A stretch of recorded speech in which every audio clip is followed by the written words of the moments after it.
Caught my GF cheating with my best friend. 5 years later, she drops a bombshell before my wedding. I was 29 when everything pretty much went to hell between me, my ex-girlfriend Jane, and my old roommate and supposed friend Ted. Jane and I had been together for a while, and it wasn't perfect, but I never thought anything shady was going on, at least not right in front of my face. Looking back, maybe there were signs, like her laughing a little too hard at his dumb jokes or hanging out in his room to watch movies on his big TV. But I brushed it off because, I trusted them. Lesson learned, I guess. One night, I got home from work and they were both acting strange. Too nice. Like they were trying too hard to pretend everything was normal. Jane was offering to make me dinner, which she never did, and Ted was asking if I wanted to go grab a burger or something. It was weird, like they were both guilty and trying to overcompensate, but I didn't think too much of it at the time. I just figured they were in good moods or something, and honestly, I was tired, so I just went with it.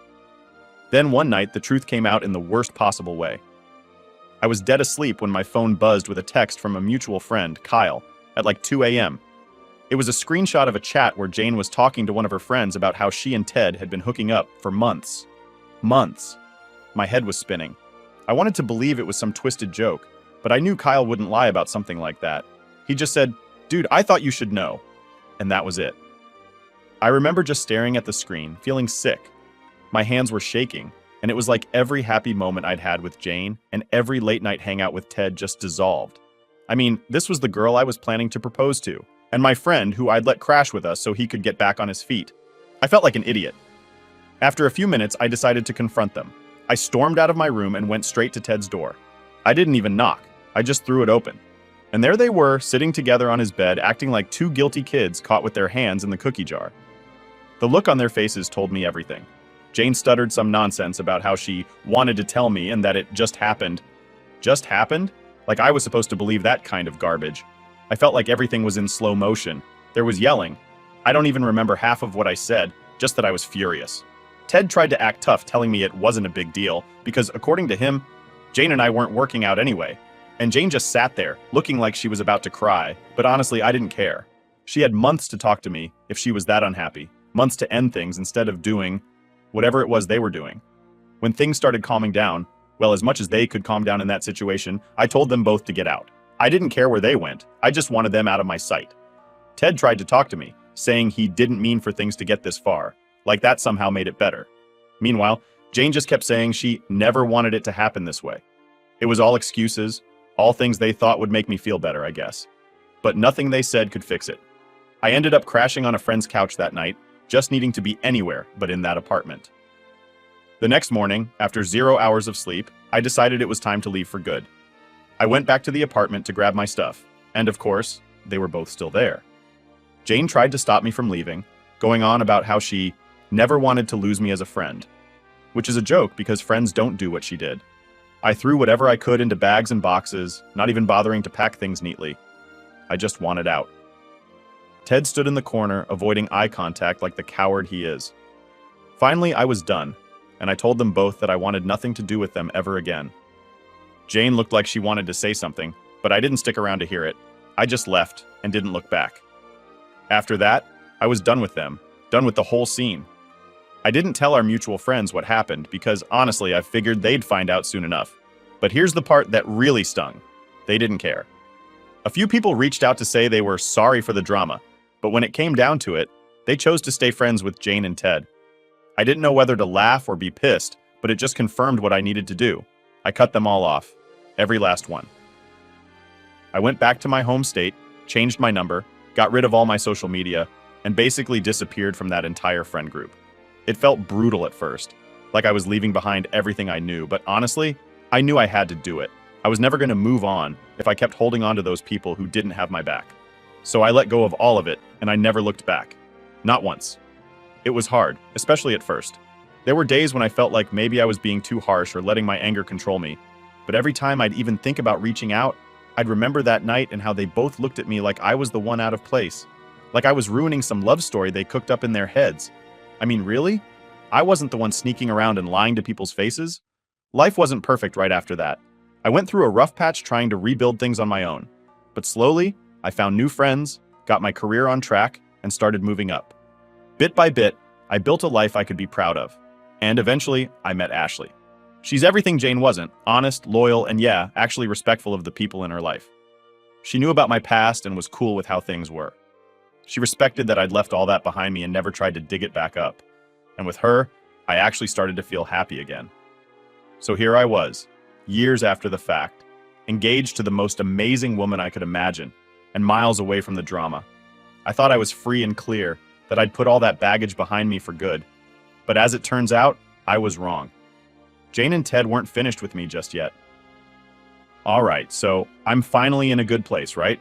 After everything that happened with Jane and Ted, I put that mess behind me, cut off all ties, and moved on with my life. I was happily engaged to Ashley and honestly thought I'd close that chapter for good.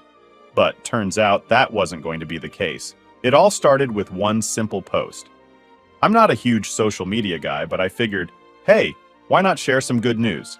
So I posted a picture of me and Ashley with a simple caption about our engagement. Just a quick shot of us looking happy, nothing too flashy. I figured it would get a few likes from family and the handful of friends I still keep in touch with, but that's it. Little did I know, that post was the spark that would drag all that old drama right back into my life. A couple days after I posted, I got a random message notification. I glanced at my phone, and there it was. A message from Jane. I almost dropped my phone. I mean, after years of dead silence, out of nowhere, she decides to pop back up? I didn't even open it. I just stared at her name. And all those old feelings came rushing back. The anger, the betrayal, everything. My gut reaction was just to delete it. But I sat there for a second trying to figure out why on earth she'd reach out now. I hadn't thought about her in ages, and I was happy with Ashley, so I didn't need any closure or whatever. I wasn't interested in hearing her side, her excuses, nothing. I'd made my peace a long time ago. So, without opening the message, I blocked her. Problem solved, right? Or so I thought. I told Ashley about it that night. I didn't want any secrets between us, especially with something that felt like a weird blast from the past. She just laughed it off and said I did the right thing. Just in case, she blocked Jane too. We both figured that would be the end of it. Jane got her closure or whatever and could move on too. But then, the fake profiles started popping up. At first I didn't notice because, like I said, I'm not big on social media. But Ashley was getting weird friend requests from random accounts with 0 posts and some generic profile pic. She's smart though, so she didn't accept any of them. After a few, she started suspecting it might be Jane, and I couldn't help but agree. I mean, who else would be that persistent? It was honestly just annoying more than anything. I hadn't thought about Jane in so long, and now here she was playing games and trying to get my attention like we were still in high school. Eventually, I just decided to delete my social media entirely. No point keeping it around if it was just going to be used as a way for her to poke at me. I figured if I wasn't online, she'd have no choice but to drop it. Before I deleted my account, I sent a quick message from one of her fake profiles that had finally messaged me directly. I told her to leave me alone and that I wanted nothing to do with her. I didn't even give her time to respond. I hit send and blocked her right after. Then I wiped the whole account. Finally done, right? I figured she'd get the hint and move on with her life. But no, not even close. Apparently, when I shut down my accounts, Jane decided to go around me entirely. A couple days later, my sister Mandy called me up out of the blue. Now, Mandy and I are close, but we don't usually talk every day. So I figured she was just calling to chat or ask about the engagement plans. But she sounded serious, and I could tell something was up. I didn't even get a chance to say hello before she just went, "Hey, I need to talk to you about something weird." I'm thinking, great, what now? She starts telling me how Jane had reached out to her, and not just a casual, "Hey, how's it going?" message. Jane apparently went straight into some bizarre story claiming I had a son. Yeah, you read that right, a son. At first I laughed. I mean, it was ridiculous. I told Mandy, she's probably just trying to get attention or something. But Mandy wasn't laughing. She said Jane was serious and sounded pretty desperate. Mandy had even tried to brush her off, but Jane was persistent.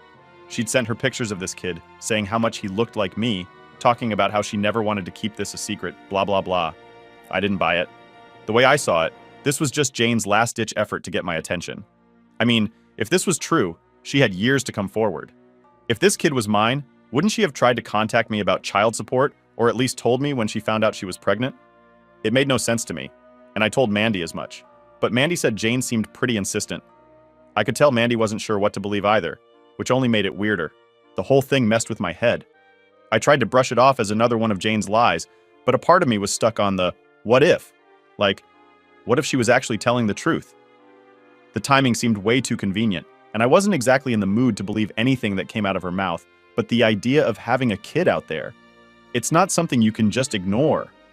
For the next few days, I couldn't focus. I'd be at work, and my mind would wander back to Jane and this supposed son. Ashley noticed I was acting off, and she kept asking me if I was okay. I didn't want to drag her into the mess, so I just said I was dealing with some work stress. But in reality, my mind was all over the place. The thought of a kid, my kid, possibly being out there, it didn't sit right. Finally, I decided I couldn't just ignore it. I wanted to make sure Jane didn't somehow show up at our door next. I had to put an end to this once and for all, one way or another. So I called up a lawyer. I didn't want to deal with her directly, but I figured a lawyer could send a letter, something official to tell her to back off. I just wanted her out of my life. No more games, no more drama. I was moving forward with Ashley, and I didn't need my past dragging me back. I explained everything to the lawyer, all the messages, the fake profiles, and finally, the "I have a son" message. He listened and nodded, saying he'd take care of it. He said he'd send her a letter asking her to provide proof if she was serious, otherwise to leave me alone. It was a relief to hand it off to someone else. I didn't want to deal with Jane myself, and having a lawyer on it made me feel like this was finally going to be handled. With the lawyer involved, I thought this would finally be over. So, I got the lawyer involved, and I felt like a weight was finally off my shoulders. I was done with Jane's nonsense, or at least I thought I was. I figured she'd get the letter, and that would be enough to make her back off. But just a few days later, the lawyer calls me up, saying he needs to see me in person to discuss the situation. I figured he was just going to tell me Jane backed off, so I walked into his office feeling pretty relaxed. He sat me down, didn't say much at first, just handed me an envelope. Inside were pictures, several of them, of a little boy. And I don't know how else to say it, but the kid looked exactly like me. It was eerie, like looking at an old picture of myself when I was younger. Same dark hair, same eyes, even a similar smile. I just sat there staring, feeling a mix of anger and confusion. My lawyer explained that Jane sent him these pictures as proof, along with a note explaining the timeline. According to her, she got pregnant not long after I caught her and Ted together, but she and Ted both assumed the baby was his. She claimed they didn't say anything to me because, they thought Ted was the father and just went on with their lives. It wasn't until later, when they tried to have more kids, that they found out Ted was sterile. Apparently, that's when the doubts started creeping in for them. I'll be honest, part of me still thought this was some elaborate ploy. I mean, Jane had never exactly been trustworthy, and it just seemed too convenient. But the photos? They were hard to argue with. The kid had features that were just mine. Still, I wasn't going to take her word for it without real proof, so I told my lawyer to get a DNA test arranged. I needed something concrete before I even started to process what was happening. Waiting for those results was brutal. Every day felt like a week, and I could barely focus on anything else. I told Ashley what was going on because I didn't want to keep her in the dark, and she was supportive, but I could tell she was worried. I mean, this wasn't just some random drama. If this kid was mine, it was going to change everything. She stuck by me, though, reassuring me that whatever happened, we'd handle it together. After what felt like forever, the results finally came in. My lawyer called me and said, "It's a match." I didn't know what to feel. Relief? Shock? Anger? Maybe a mix of all of it. Here I was, just finding out I had a son I'd never known about. A son who'd been raised thinking Ted was his father, who had no idea who I was. It's one thing to find out you're a dad. It's another to realize you've missed the first 5 years of your kid's life because someone kept it from you. My head was spinning. I tried to wrap my mind around the fact that this little boy was mine, that I had a son. But then, almost immediately, my thoughts went to Ted. How had he gone along with all this, raising my kid as his own, while knowing there was a chance it wasn't his? And Jane, she'd had years to come clean, years to at least give me a heads up, but instead she kept it buried, only coming forward now that she saw I was doing well. It was impossible not to feel used. Like, she'd only reached out because suddenly, my life looked good on paper. It wasn't about me, and it definitely wasn't about the kid. She just saw an opportunity and decided to jump on it. That realization was like a punch to the gut, and it only fueled my anger. But at the same time, I had to think about my son, about what this meant for him. He didn't ask to be brought into this mess, and I wasn't going to abandon him just because his mom and dad had lied to me. I told my lawyer to get in touch with Jane and Ted and tell them that, yes, I would be involved in my son's life. I wanted visitation rights, and I was more than willing to pay child support. I wasn't going to let them dictate terms anymore, especially after everything they'd hidden. But as soon as my lawyer mentioned visitation, Ted lost it. From what my lawyer told me, Ted insisted he was the kid's real dad and didn't want me around his son. I mean, talk about audacity. The guy cheats with my girlfriend, raises my son without saying a word to me, and now wants to pretend I don't exist? I was fuming. I told my lawyer to tell Ted that if I'm paying child support, I'm not just some random check in the mail. I was going to be a part of my son's life, whether he liked it or not. Of course, Jane jumped in, trying to smooth things over. She suggested we could work something out where I'd pay, but maybe visitation could be discreet to avoid confusing the kid. I wasn't having it. If they wanted money, they'd better be prepared to let me be there as his father, plain and simple. And if they refused, I'd start a savings account for my son and let him access it when he turned 18. But I wasn't going to play along with whatever twisted setup they had in mind. The whole situation felt surreal. Here I was, ready to be a dad, something I never thought I'd have to think about so soon, and all I got was pushback. I couldn't understand their logic. They wanted my money but didn't want me involved? It felt like they were trying to pick and choose the parts of me they wanted in their lives, as if I was just some wallet they could call up when it suited them. I wasn't about to stand for it. I decided to push harder. I told my lawyer to make it clear that if I was going to pay child support, I'd pursue full visitation rights or whatever rights I was entitled to as his biological father. I wasn't going to let them turn me into some background character in my son's life. And if they didn't agree, then they'd get nothing from me financially. I'd rather save up for my son's future than let them control this situation. Jane and Ted threw every guilt trip in the book, calling me selfish and saying I was just trying to ruin their family. It's honestly ridiculous coming from the two people who hid a whole kid from me. Selfish? If anything, they were the selfish ones, pretending they were this picture-perfect family while knowing the truth the whole time. So here I am, ready to fight for my son. I don't know how this will play out, but I know one thing. I'm not letting them push me out of his life. They may have kept him from me for 5 years, but I'll be damned if I let them keep him from me any longer. After telling my lawyer I was in for the long haul, we got serious about what I could actually do here. I mean, legally, it's not as straightforward as you'd think. Jane and Ted had a head start, 5 whole years, and because Ted was on the birth certificate, he was considered the legal dad. My lawyer explained that in situations like this, even though I'm biologically the father, it's not a simple matter to just step in and get full rights. It was going to take time, money, and, well, a lot of patience. And patience? Not exactly my strong suit. Jane and Ted didn't make it easy either. My lawyer reached out to set up a meeting to discuss visitation, but Ted refused to even sit down. He sent a long, dramatic email about how he's the only dad my son has ever known, and he didn't want to disrupt the kid's life by letting me into it. He actually used the word disrupt, like my son was some project he was working on and didn't want me to mess up. This guy. Meanwhile, Jane kept trying to negotiate some sort of weird middle ground. She suggested I could visit my son, but only if it was on her terms. She wanted me to agree to see him maybe once every few months, preferably with Ted not around. Apparently, the idea was to keep things low-key so the kid wouldn't feel confused about who his dad was. But here's the thing. I am his dad, biologically and morally. I wasn't going to let them just shove me into some hidden side role in my own kid's life. I told my lawyer that their terms were unacceptable. Either they let me into his life as his father, or I wasn't going to give them a dime.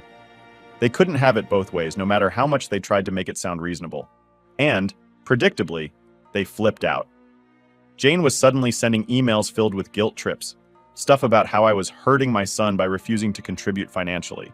Ted, on the other hand, was going full territorial, sending messages saying I was only around because I didn't want my past mistakes to haunt me.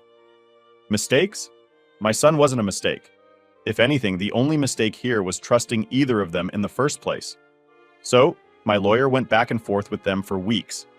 At this point, the emails were a mix of attempts to shame me, guilt me, and persuade me to just give up.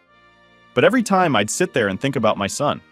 He didn't know me yet, but I wanted to make sure that when he was old enough, he'd know I fought to be in his life. I wasn't just going to write checks and stand by while some other guy played the role that should have been mine. Finally, after what felt like ages, we managed to get them to agree to a sit-down meeting. It was awkward as hell. Jane showed up first, looking tense, like she was about to face some corporate board or something. Ted walked in a few minutes later, didn't look at me once, just sat down and crossed his arms like he was doing some sort of silent protest. The energy in that room was so thick you could have cut it with a knife. Jane started talking, going on about how she'd only kept this a secret because she thought it was for the best. For the best?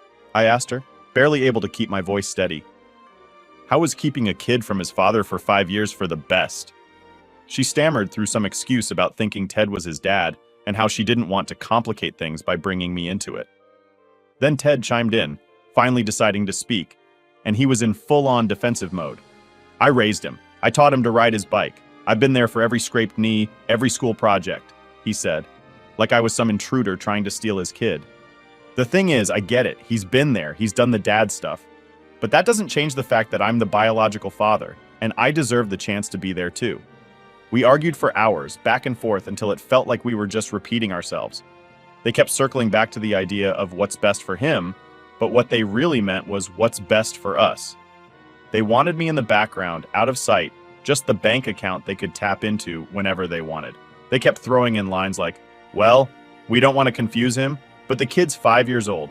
He's going to get curious about me eventually. How long did they plan on keeping this up? Finally, my lawyer stepped in, laying out our terms clearly. If they wanted child support, then I'd have to be allowed regular visitation, plain and simple. Ted looked like he was ready to explode, but I wasn't backing down. This wasn't about them anymore. It was about my son and my right to be in his life. I wasn't going to stand for being treated like a third wheel in a situation where I was literally his father.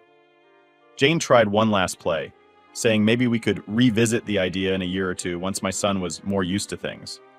But I was done compromising. I told him that if I didn't get fair visitation, I'd start a savings account for him instead. He'd have that money waiting for him when he turned 18, and he'd know that I tried to be there. I wasn't going to just fund their family while they pretended I didn't exist. When I said that, Jane's face fell. I could tell she hadn't expected me to be so firm. Maybe she thought I'd fold and just pay up to avoid the hassle. But that wasn't going to happen. I wasn't going to be some distant ghost in my son's life just because it was more convenient for them. I wanted him to know me, to know that I was there, and that I cared enough to fight for him. The meeting ended with no real resolution, and it was frustrating to say the least. But I left feeling like I'd made my stance clear.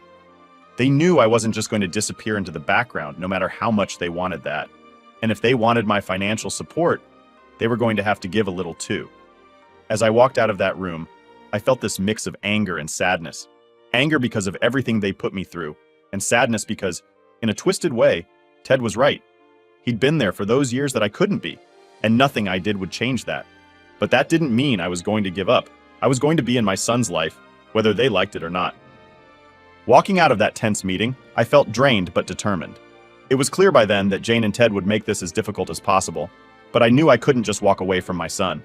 The stakes were too high, and I wasn't about to let them decide my involvement on their terms. But honestly, the frustration was eating at me. It felt like every step forward got blocked by their stubbornness.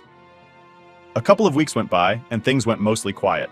My lawyer and I were still working on getting visitation rights officially lined up, and I was prepared to go to court if that's what it took. I didn't care about the hassle anymore. I just wanted to be there for my son. But then Jane tried another tactic, a message this time, without any legal stuff involved. She sent it directly to me, bypassing my lawyer, which caught me off guard.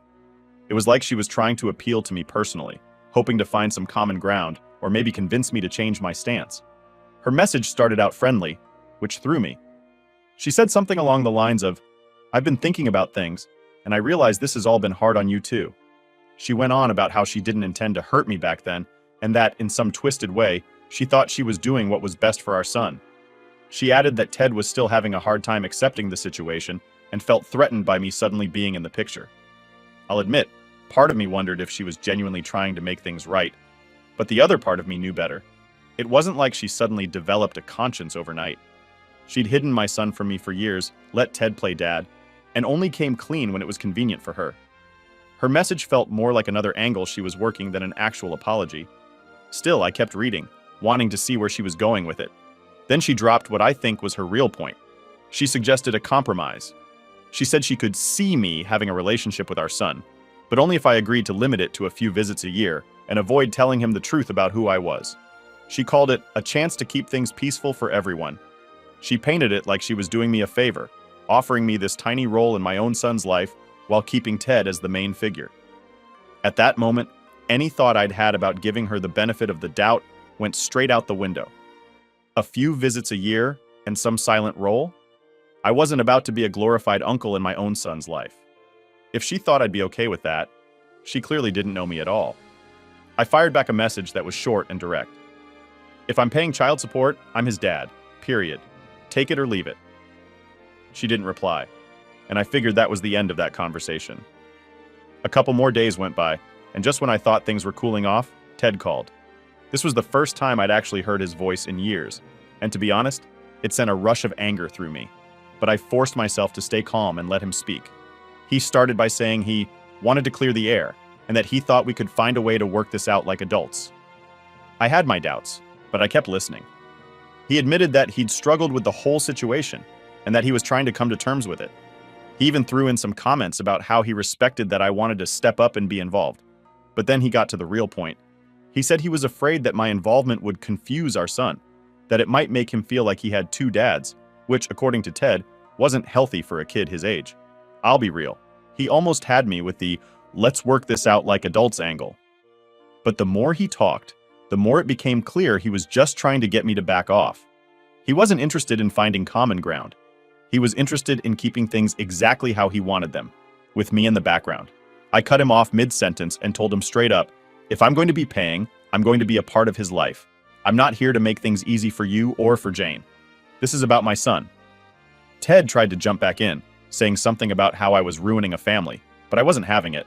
I hung up, feeling like that was probably the last time we'd be able to have a civil conversation, if you could even call it that. After that, everything went quiet again. But I knew that the next steps were going to be legal. It felt like a weird calm before the storm, where I just focused on preparing for whatever fight they'd throw at me next. But I wasn't backing down. I was going to be a real father to my son, not some occasional visitor or ghostly figure in his life. In the meantime, Ashley was my rock. She kept me grounded and reminded me that I was doing the right thing, even when I felt like the whole world was against me. She was there through every update, every frustrating conversation, every new tactic Jane and Ted tried. I couldn't have gotten through it without her. One night, as we were talking about the future, Ashley said something that really stuck with me. She said, "Your son deserves to know the real you, and he'll thank you one day for fighting to be there." It was exactly what I needed to hear. This wasn't about revenge or getting back at Jane and Ted. It was about my son and making sure he knew that his real dad cared enough to stand up for him. So here I am, still fighting, still waiting for the legal process to play out. I don't know how long it'll take or what obstacles they'll throw at me next, but I know I'm not going to stop. One day my son will know the truth, and he'll know that I did everything I could to be in his life. It's been a rough journey, but I wouldn't change a thing, because at the end of the day, he's worth it. Last update. After months of back and forths, court dates, and more frustration than I can even put into words, we finally reached a settlement. I'd get regular visitation rights, scheduled times where I could be with my son, without Jane and Ted's rules hanging over my head. It wasn't the perfect outcome I wanted. I wanted to be his dad in every way, but given the circumstances, it was something. The first visit felt surreal. I remember standing outside the park where we'd agreed to meet, my heart pounding like I was meeting him for the first time. And in a way, I was. When he ran over to me, there was this moment where it felt like everything just clicked. I saw myself in him, the same curious look, the same wild energy. I don't think I stopped smiling the entire time. We played, talked, and laughed, and he showed me all the things he loved, just like any regular kid. And for that hour or two, it felt like I was a part of his life, like I was his dad. It's not easy. I still have to see Jane and Ted, still deal with the boundaries they put up, and sometimes I leave feeling like I've barely scratched the surface of knowing him. But each visit, I feel like he's opening up to me a little more. I'm not just some stranger anymore. I'm his dad, and he knows it, even if he doesn't fully understand it yet. And as for Jane and Ted, they're doing their own thing. I think they're finally starting to accept that I'm not going anywhere, that I'm a permanent part of this kid's life, whether they like it or not. They don't have to like it, but they respect it, and that's good enough for now. Ashley's been my rock through all of this. She's gotten to know my son too, and seeing her with him has only made me more certain that she's the one. We're planning our wedding, and while I can't be the dad to him full-time yet, I've got this dream of one day having him there by my side, maybe as my best man when he's older, standing next to me as a real part of my family. It's not a fairy tale ending. I won't ever get those first 5 years back. But every visit, every laugh, every time he calls me dad, even in his own little way, it makes the whole fight worth it. And maybe one day when he's old enough, I'll tell him the whole story. Not to make him pick sides, but so he knows that from the very start, I fought to be there. And I'll keep showing up, for as long as he'll have me.